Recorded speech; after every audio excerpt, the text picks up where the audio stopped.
Hi. டே வந்து ப்ரௌனியோட தான் start ஆச்சு. ஸோ இது ரொம்ப சிம்பிளான ரெசிபி. இன்க்ரீடியன்ட்ஸ்லாம் நான் டிஸ்கிரிப்ஷனில் பின் பண்ணுறேன். தேவைப்படுறவங்க செக் பண்ணிக்கோங்க.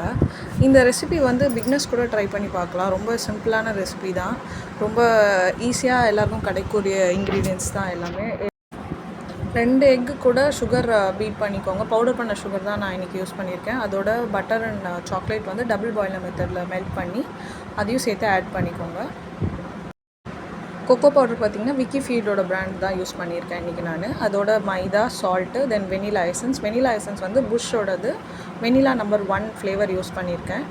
ஸோ எல்லாத்தையுமே மிக்ஸ் பண்ணிவிட்டு 8 இன்ச் பேனில் போர் பண்ணிக்கலாம். 8 inch pan R 7 inch pan ரெண்டுமே நீங்கள் யூஸ் பண்ணிக்கலாம். நான் யூஸ் பண்ணது 8 இன்ச் பேன் தான். ஸோ 10 மினிட்ஸ் 180 டிகிரியில் ப்ரீ ஹீட் பண்ணிவிட்டு ஒரு 20 to 25 மினிட்ஸ் பேக் பண்ணி எடுத்திங்கன்னா ரொம்ப ஃபஜ்ஜியான ப்ரௌனி ரெடி ஆகிடும். கண்டிப்பாக எல்லாம் ட்ரை பண்ணி